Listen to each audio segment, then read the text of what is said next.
My honor and privilege to be here with Rabbi Lopatin, who is the president of Yeshivat Chovevei Torah, the leading modern Orthodox school in America.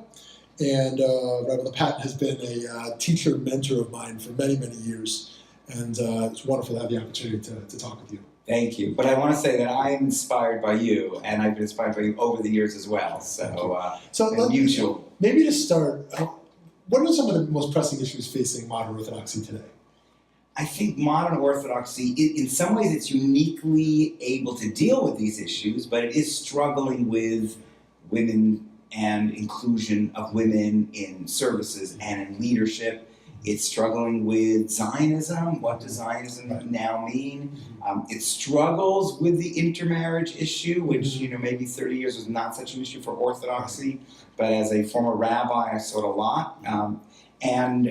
Ancillary issue is conversion issue also. It's struggling. How do we welcome? Do we want to welcome new people into the Jewish people? Right. I think we do, but you don't always feel that. Right. And then there's a whole other set of economic issues. To live in a good Jewish community is very expensive sometimes, like a thick Jewish community with restaurants and schools and mikvahs. So if you live in that kind of community, sometimes you have to earn a certain salary to want to live near the shul. And to earn that salary, you sometimes have to, exchange some of your values or you're not home at all. You're working 24 hours a day, 24/7, so 24/6. So that economic issue, and then that leads to the potential bourgeoisization of Orthodoxy. And are we as passionate? We should be leading the way. Our prophets led the way. The Gemara, Chazal led the way in ethical, moral issues. I mean, I don't have to tell that to you. And yet, sometimes it seems we're not. We're real followers of what's going on. At best, we're followers. And at worst, we're not even in the conversation about the big world issues of our time. So I think those are some of the, we have some kind of internal issues that we're struggling with LGBT and going from maybe tolerance, which I think we have, to going to weddings. Do you go to a gay wedding, a same-sex wedding? Do you celebrate? Do you announce it in shul? So do you welcome them as members of your shul, a same-sex couple? So all those are, so they're internal, but then the bigger external. I think we could talk about each of those for hours. Maybe just to hone in on one, the issue of egalitarianism. So do you believe egalitarianism is a Torah value? I believe egalitarianism in terms of inclusion of everyone who wants to be involved is a Torah value. We want to get people closer to Hashem. We have all these institutions, whether it's at home or whether it's in synagogue, whether it's in the school, learning Torah. We want to include everyone. Everyone should be a part of that. And we need everyone's voice in that. We need everyone singing in shul. We need everyone learning Torah. We need leadership from the best leaders, whether male or female.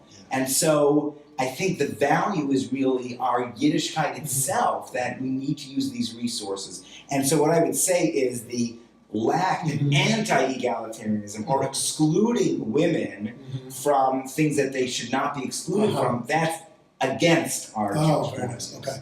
So now we have this predicament in Orthodoxy of working to be as inclusive as possible, in particular on this issue, while also maintaining our commitment to the halakhic process. How do we kind of balance and navigate that tension? I think you mentioned something perfect, the halakhic process. That's where I think Orthodoxy shines, because we're so loyal to it. We have some expertise in it. We have great Talmidei Chachamim in Israel and America. So the halakhic process. And what that means is that we're a little slower to change. You have thousands of years where I think there's been an imbalance and women have not been included where they should have been included. And maybe it worked then, but whatever. We advance, we grow.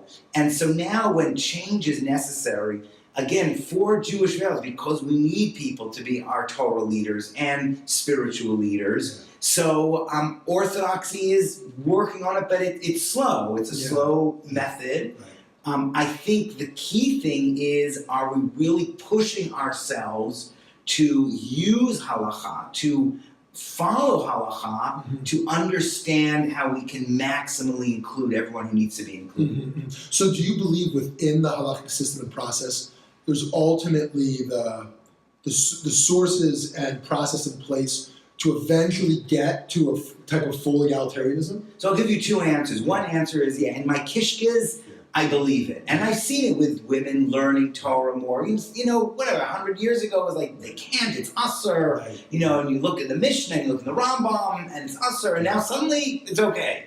Right. So I do see these kind of changes. Mm-hmm.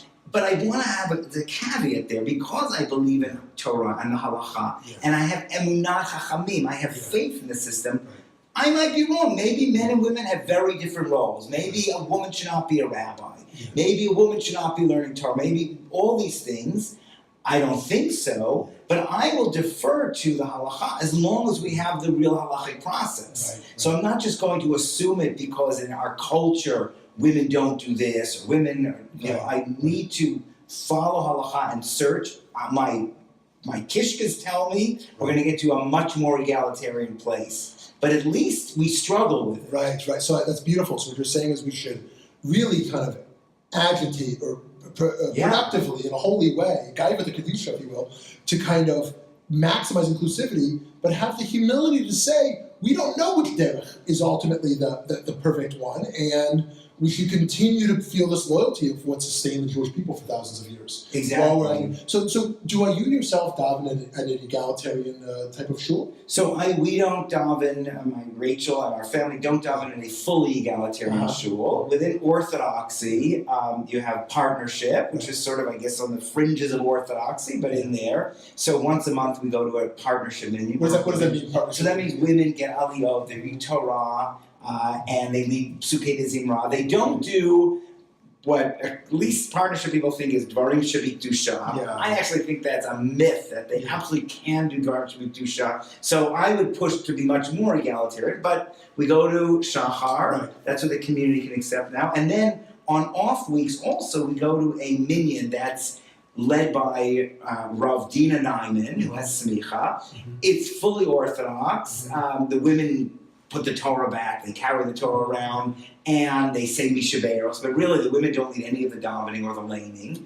Yeah. But Dina Naiman is the, she is the Marta de Atra, she's the head of it, she's the Rosh Kehillah, she gives the sermon, she announces the pages, so she's in charge. It's funny, I was just talking to someone where there's a Maharat in a certain city, and the main senior rabbi stepped out of the services, so she was left in the services. She announced pages. And people were up in arms. Their women are taking over. What's going on? Right. So even announcing pages like a double is your sense that we're losing a lot of people who might want to be more deeply engaged in a fervent or Orthodoxy or fervent Torah life because of this egalitarian issue, and should that concern us? Yes, I think it should concern. I think it's these are critical people. These are people that are so filled with love. Thank God now people can get smicha, women can get smicha in Israel or in America, Yeshivat Maharat, and several yeshivot in Israel.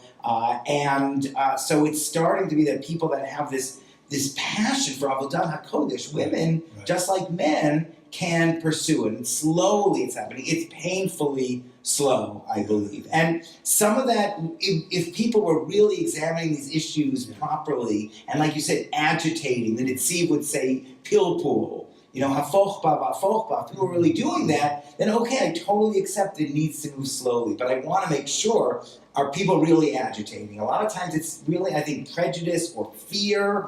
I would say that the broader society is afraid of women also. Right. You look in the boardrooms, you look in executive director positions, CEO positions, there aren't that many women. So there's a lot of issues of power. And as these power issues come to surface, this whole Me Too movement around assault and harassment, it feels like as men we need even more humility to step back and say, are we taking up way too much space? And and the halachic process to be guided fully. It feels like that it needs women's leadership and women's voices also leading, this process. So thankfully, you're right, because of the Torah learning that's setting the stage there. It's so interesting. We had just this last Shabbat, we had a speaker. I go to also the Young Israel of North Riverdale, Rabbi Shmuly, wonderful Rob. He's also advancing things in the Young Israel. They had women's, not just Hakafot, but women's Torah reading, Simchat Torah. So it's That's great. It's slow, careful progress. What I see is progress.